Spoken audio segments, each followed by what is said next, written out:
नमस्कार दोस्तों, स्वागत है आपके अपने भक्ति चैनल में।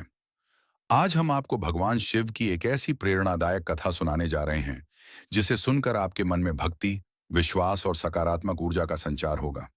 यह कथा एक गरीब शिव भक्त की है, जिसकी सच्ची भक्ति से प्रसन्न होकर भगवान शंकर ने उसकी पूरी जिंदगी बदल दी। बहुत समय पहले एक छोटे से गांव में मोहन नाम का एक गरीब व्यक्ति रहता था। उसके पास न तो धन था, न जमीन और न ही कोई बड़ा सहारा। वह दिन भर मजदूरी करता और शाम को घर लौटकर भगवान शिव की पूजा करता था। मोहन की एक विशेष आदत थी। चाहे कितनी भी परेशानी हो, वह रोज सुबह नदी से जल लाता और गांव के पुराने शिव मंदिर में जाकर शिवलिंग पर जल अर्पित करता। लोग उसका मजाक उड़ाते थे। एक दिन गांव के कुछ लोगों ने कहा, मोहन, इतनी पूजा पाठ से क्या मिलेगा? अगर यही समय काम में लगाओगे तो कुछ पैसे कमा लोगे। मोहन मुस्कुराया और बोला, भगवान शंकर मेरे पिता समान हैं। मैं उनसे कुछ मांगता नहीं, बस उनकी भक्ति करता हूं। समय बीतता गया, गरीबी बढ़ती गई, लेकिन मोहन की श्रद्धा कभी कम नहीं हुई। एक वर्ष गांव में भयंकर सूखा पड़ गया। खेत सूख गए, कुएं खाली हो गए और लोगों के सामने खाने तक की समस्या खड़ी हो गई। गांव वाले परेशान होकर इधर उधर मदद मांगने लगे, लेकिन मोहन रोज की तरह मंदिर जाता रहा। एक रात भगवान शिव ने उसकी परीक्षा लेने का निश्चय किया। वे एक वृद्ध साधु का रूप धारण करके उसके घर पहुंचे। साधु ने दरवाजा खटखटाया। मोहन ने दरवाजा खोला तो देखा कि एक बूढ़ा साधु खड़ा है। साधु बोले, बेटा, कई दिनों से भूखा हूं, कुछ खाने को मिल सकता है क्या? मोहन के घर में उस समय केवल 2 रोटियां थीं, जो उसने अपनी पत्नी और बच्चे के लिए रखी थीं। फिर भी उसने बिना सोचे सारी रोटियां साधु को दे दी। पत्नी ने पूछा, अब हम क्या खाएंगे? मोहन बोला, जिस भगवान ने आज तक संभाला है, वही आगे भी संभालेंगे। साधु मुस्कुराए और भोजन करके चले गए। अगली सुबह मोहन जब मंदिर पहुंचा, तो उसने देखा कि शिवलिंग के पास एक चमकता हुआ थैला रखा है। उसने थैला खोला तो उसमें सोने के सिक्के थे, लेकिन मोहन ने सोचा कि यह किसी का खोया हुआ धन हो सकता है। इसलिए उसने उसे हाथ नहीं लगाया और गांव में घोषणा करवा दी। 3 दिन बीत गए, लेकिन कोई उस धन का मालिक नहीं मिला। रात को भगवान शिव उसके स्वप्न में आए। उन्होंने कहा, वत्स, यह धन तुम्हारे लिए ही है।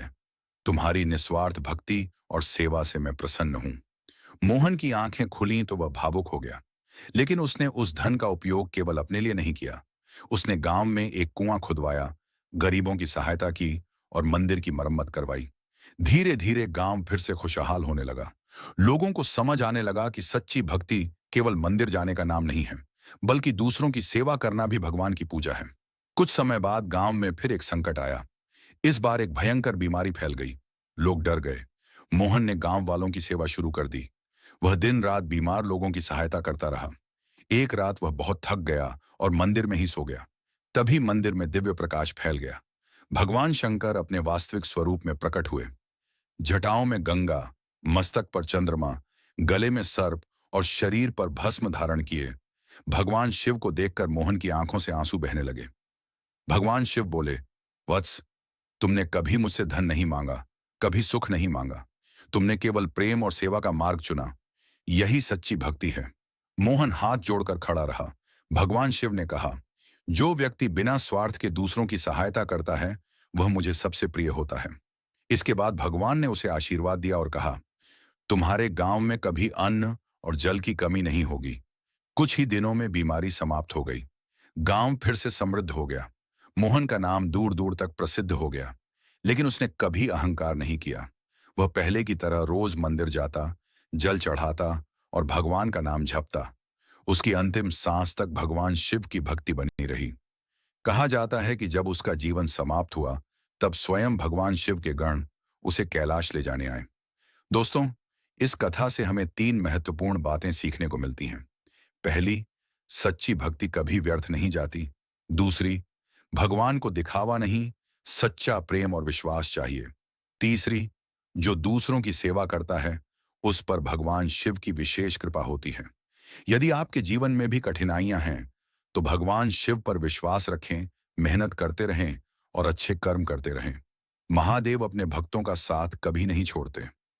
हर हर महादेव कमेंट में जरूर लिखें। AUM नमः शिवाय। जय भोलेनाथ।